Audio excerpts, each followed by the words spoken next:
खूब खूब लाभ उठाना चाहिए। जब तक इंसान कोई जिंदा है, तैरना नहीं जानता, अगर वो पानी में गिर जाए, जितनी कोशिश ज्यादा करता है कि मैं खुद को बचाऊं, उतना डूबता ज्यादा है। और अगर कोई डूब गया, मतलब लगभग मर गया, और प्रयास करना, हाथ मारना वो छोड़ देता है। तो जब मुर्दा बनता है तो वही मुर्दा फिर तैरने लगता है। वैसे ही आध्यात्मिक जगत में जो बुद्धि लेके आएगा ना, बहुत हाथ पैर मारेगा, मैं ये करके देखूं, वो करके देखूं, पाठ पढ़ूं, ये करूं, तीर्थ करूं, ये करूं, भगवत प्राप्ति अभी बहुत दूर है।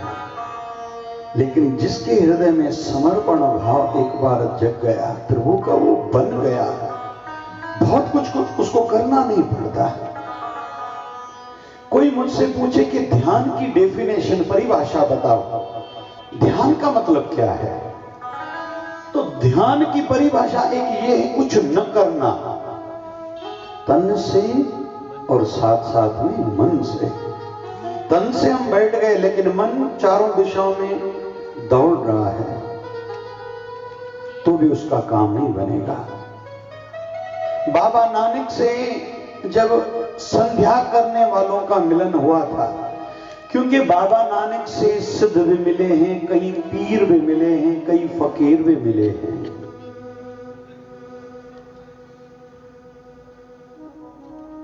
और शाह शरफ जैसे सूफी संत भी मिले हैं, प्रश्न उत्तर हुए हैं। और बाबा नानक के जीवन में देखें तो बाबा नानक से केवल प्रश्न पूछे गए हैं, बाबा नानक ने केवल उत्तर दिए हैं। दूसरी मान्यता ये भी बताते हैं समझदार लोग, विद्वान लोग, कि बाबा नानक जीवन में ज्यादा हंसे नहीं थे, गंभीर थे बहुत, क्योंकि हर किसी की अपनी की विशेषता रहती है। जैसे बाल्यकाल में प्रभु श्री राम मां कैकेयी के महल में ज्यादा समय बिताते थे। थोड़ी सी शर्मीली थी मां कौशल्या, और मां कैकेयी का स्वभाव थोड़ा खुला था। वैसे स्नेह भी मां कैकेयी का प्रभु श्री राम से ज्यादा था। तो हर किसी में कुछ न कुछ तो एक अलग दिखाई देता है। भगवान श्री कृष्ण दुर्योधन का, भगवान श्री कृष्ण युधिष्ठिर महाराज का आदर बहुत करते थे, प्रणाम तक करते थे, लेकिन स्नेह अर्जुन से ज्यादा था। ऐसा होता है, इतिहास में जाएं, शास्त्रों में, पुराणों में जाएं, ऐसा हर किसी में कुछ न कुछ अलग कुछ दिखाई दे रहा है। और अच्छाई की बात करें तो संसार में अच्छाई बहुत है। कर्ण की बात करें, महाभारत युद्ध प्रारंभ होने जा रहा है, मां कुंती आई है मिलने कर्ण से। तू सूर्य पुत्र है, पांडव तेरे भाई हैं, तू कौरवों के पक्ष से लड़ रहा, ये ठीक नहीं है। कर्ण कहता है कि मैंने जो जीवन में संकल्प लिया है, मैं तो वही करूंगा, कि अभी दुर्योधन का साथ तो नहीं छोड़ पाऊंगा, ये बात पक्की है। लेकिन मेरी मां, एक बात कहूं, ये बात मेरे भाइयों को नहीं बताना थोड़ी दूर से, क्योंकि वो फिर लड़ नहीं पाएंगे, विशेष तौर पर युधिष्ठिर और अर्जुन को। मतलब हर व्यक्ति में कुछ न कुछ विशेषताएं रहती हैं। और विषय निकला है तो थोड़ा स्पष्ट और करता चलूं। हमारे बाबा शिव भजन जी महाराज कहा करते थे, हमारे सदगुरुदेव भगवान 1008 सदगुरु स्वामी शिव भजन जी महाराज कहा करते थे एक बात, के एक संत कहते थे, चोरी करो हराम खाओ सीधा स्वर्ग में जाओ। किसी ने संत से पूछा, महाराज जी क्या बोल रहे हो, जल्दी से बताओ, नहीं तो संतों के यहाँ तो कीमती चीजें पहले ही बहुत रहती हैं, हम कुछ न कुछ लेके जाएंगे, क्योंकि वैसे भी सत्संग में सुनते हैं, कथा में सुनते हैं, कुछ छोड़ के जाओ, कुछ लेके जाओ। तो पुराने हम छोड़ के नए लेके जाएंगे, बहुत सी चीजें यहाँ अच्छी अच्छी हैं। तो बाबा शिवभजन जी महाराज कहा करते थे, चोरी करो मतलब दूर दूर बैठे संत जो वचन कह रहे हैं, एक वो वचन चोरी करके लेके जाओ, और जिस भाव से कह रहे वो भाव चोरी करके लेके जाओ। भले दूर बैठो लेकिन चोरी करके जरूर लेके जाओ। स्वामी विवेकानंद महाराज कहते थे, अपने गुरुवर के दर्शन को जाओ तो उसको वहां बैठे छोड़ के नहीं आना, उनको मन मंदिर में बिठा के फिर चले आना। चोरी करो, हराम खाओ। हराम है क्रोध। आध्यात्मिक जगत में कहा जाता है कि सहज वृत्ति बनो। क्रोध तेरे जीवन में तब आएगा जब तू किसी परिस्थिति को स्वीकारेगा नहीं। इसने ऐसा क्यों किया, इसने ऐसा क्यों कहा, इसने ऐसा क्यों नहीं कहा, इसने ऐसा क्यों नहीं किया, तब क्रोध होता है। जो है सब ठीक है, फिर क्रोध ही नहीं।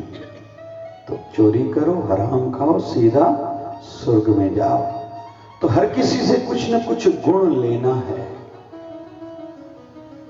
कल दत्तात्रेय महाराज की जयंती का दिवस है। उन्होंने 24 गुण गुरु करे थे। गुरु नहीं, बहुत लोग गलत शब्द कहते हैं कि दत्तात्रेय महाराज ने 24 गुरु करते थे, हमने 3-4 करे तो कौन सी बड़ी बात है। एक अम्मा आई, एक कथा एक जगह थी, व्यास बैठे थे, कथा पूरी हुई तो प्रणाम करके कहते कि मुझे आपको अपना गुरु बनाना है, नामदान लेना है, दीक्षा मंत्र लेना है। तो संतों ने कहा, अम्मा कब से कथा से जुड़ी हो? बोले 40-50 साल से। तो संत कहते हैं, अम्मा अभी आयु कितनी? बोले 70 साल। बोले अभी तक गुरु धारण नहीं किया? मैं बोले महाराज जी करा था। बोले फिर क्या हुआ? बोले 50 साल पहले एक गुरु करा, 10 साल वो गुरु चला, फिर 10 साल के बाद वो गुरु चल बसा। फिर बोले फिर बोले दूसरा गुरु करा 10 साल के बाद, वो भी गुरु 10 साल चला, वो भी चल बसा। तीसरा गुरु करा, वो भी चल बसा। बोले फिर अभी मेरा नंबर है क्या? यहां तो कोई ऐसा नहीं बैठा है। एक संत के यहां कोई आया था। संत ने कहा तेरा काम हो जाएगा, और रो रहा था। वो दूसरे व्यक्ति को लेके आया कि ये संत मुंह से कुछ कहे तो काम किसी का भी बन जाता है। दूसरे को लेके आया, फिर भीड़ बढ़ने लगी, फिर संत जल देने लगे, फिर भभूति अंगारा देने लगे। कुछ समय के बाद एक व्यक्ति आया, मैं गरीब हूं, मेरी बेटी की शादी है, आप कृपा करो। संत राजी हो गए, बोले ऐसे करो, पानी का लोटा लाओ, सुई टच करी, थोड़ा खून निकला, उसमें डाल के बोला घर में जाके जल छटक दो, इससे उसका काम बन गया, बहुत घर में पैसा आया। अब ये बातें दूसरों को पता चली, लाइन लग गई आश्रम के बाहर। महाराज जी केवल एक बूंद चाहिए खून की, केवल एक बूंद खून की चाहिए। लाइन लगी हुई थी। संत ने कहा भैया ले लो, निकालना जितना, हर कोई जो आए इधर से खींचे, कोई इधर से खींचे, मेरा काम बने। आप तो वैसे भी संत हो। ये ठीक नहीं है। ले दे के चोरी करने हैं तो संतों के वचन चोरी करें, भाव चोरी करें। इसलिए तो आया जाता है सत्संग कथा में। तो विषय चलाता, संत जना मिल हर जस गायो, कोट जन्म के दुख गवायो, जो चाहत सोई मन पायो। अरे भैया भगवान के नाम का जप करो। हर जस गाना मतलब उस्तति भगवान की करना, और हर जस गाना मतलब हरि के नाम का जप करना। दो अर्थ हैं। तो मिलके जो भी संतों की संगति में बैठ के भगवान के नाम का जप करेगा, करोड़ों जन्मों के पाप नष्ट होते हैं। हर कर्म का एक अलग फल है। किसी को भूख नहीं लगती है, उनको अनार खिलाएं या अनार का जूस पिलाएं, रस पिलाएं। किसी में फुर्ती नहीं है, आलस्य बहुत है, करना चाहते लेकिन मूड काम में नहीं बनता, फिर भी अनार का रस पिलाएं उसको 11 और 12 बजे सवेरे के बीच में, दोपहर के भोजन से पहले। किसी को फ्रेशनेस नहीं लगती है, वे अनार का रस पिलाएं। खून बढ़ाना है, उत्साह बढ़ाना है, वे अनार का रस पिलाएं। लेकिन वही अनार का रस कोई रात को पिलाएगा तो नुकसान होगा। पेट की गर्मी है तो छाछ पिलाओ, और जीरा छाछ में डाल के गर्मियों के दिनों में जीरे की थादल बना के पिलाओ। लेकिन वही छाछ या दही कोई रात को खाएगा तो बीमारियां होगी और घर से लक्ष्मी चली जाएगी। समय समय का भी अपना एक महत्व रहता है। गर्म पानी सवेरे उठते बराबर जो पिएगा और सोते समय पिएगा, लगभग उसका वजन धीरे धीरे ठीक मतलब कम होता जाएगा और पेट भी ठीक होता जाएगा। चाइना में कहते हैं लगभग सभी स्लिम लोग दिखाई देंगे, पतले मोटा नहीं दिखाई देगा। क्यों? बोले एक तो गर्म पानी पूरा दिन पीते हैं, दूसरा घर में तेल नहीं लाते, तीसरा शक्कर नहीं लाते, चौथा नमक नहीं लाते। बस 4 रहस्य हैं। ये चाइना की बात बता रहा हूं।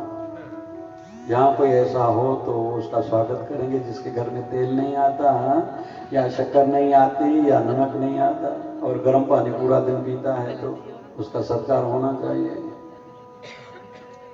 बहुतों को तो लगता है कि तली हुई चीजें ही खानी है।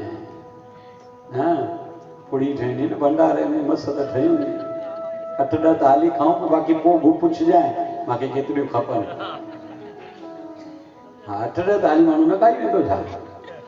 चैन पिया माल पड़ा तो माल पड़ा सुबुह खाईंदा से आलू पूड़ियूं 2-3 खाई वठूं, और शाम जो समोसो कचौड़ी तो ज़ाहिर है नियम निभाई दो न।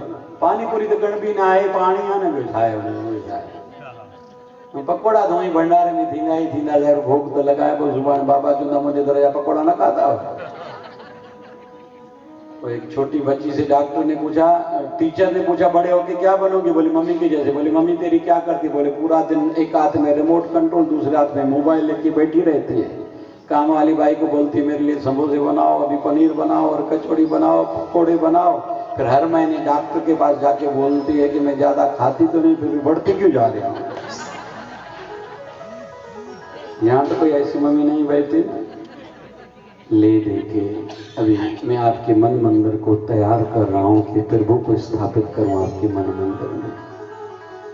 क्योंकि ध्येय याद हो, उद्देश्य याद हो, हम क्यों यहाँ आए। बहुत लोग गलतियां कर बैठते हैं। घना बारन के वठे नहीं हुई अल्लू बार के चक्कर देवाए थे।